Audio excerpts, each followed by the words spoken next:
প্রিয় শিক্ষার্থী, কয়েকদিন আলোচনা করা হয়েছে সংবাদপত্রের স্তম্ভ, উত্থান, কাঠামো, প্রকারভেদ।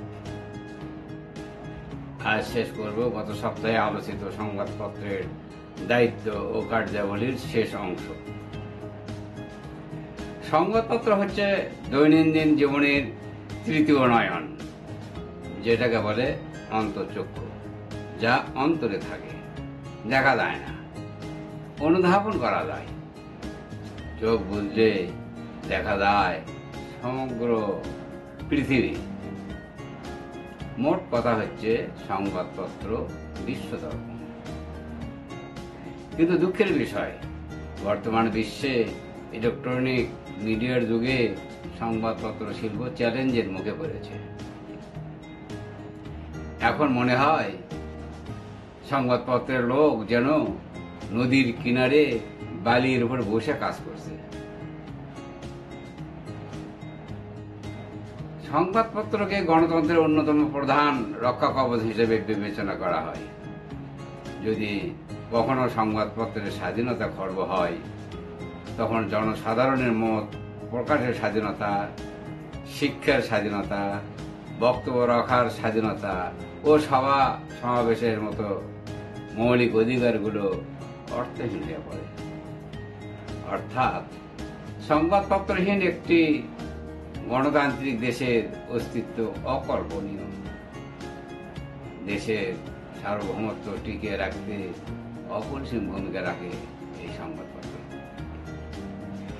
উন্নয়নেও অনন্য ভূমিকা পালন করে। অন্যায়, অত্যাচার, অবিচার, দমন, পীড়ন, শোষণের বিরুদ্ধে সংবাদপত্র রুখে দাঁড়ায়।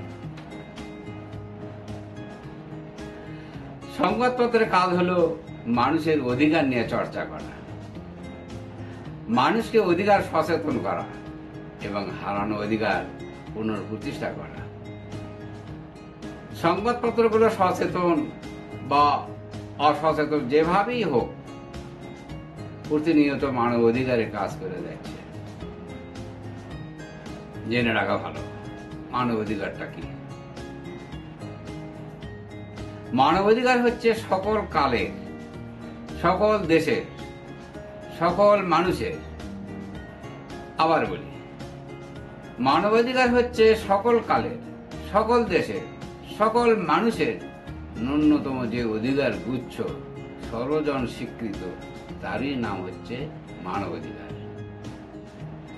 এই মানবাধিকারের সার্বজনীন ঘোষণাপত্র জারি হয় 1948 সালের 10 ডিসেম্বর জাতিসংঘের সাধারণ পরিষদে। যা হোক, সংবাদপত্রের কাজ হলো সমাজ জীবনে নানা ভুল ভ্রান্তি পর্যালোচনা করে সঠিক পথ নির্দেশ করা। যেসব ঘটনা বা তথ্য সম্পর্কে মানুষের জানার আগ্রহ রয়েছে, সেসব বিষয় সংগ্রহ করে সুন্দর সুপাঠ্য উপস্থাপনের মাধ্যমে মুদ্রিত আকারে প্রকাশিত কাগজই হলো সংবাদপত্র। ধন্যবাদ। আগামী সপ্তাহে আলোকপাত করা হবে সংবাদপত্রের ভাষা নিয়ে।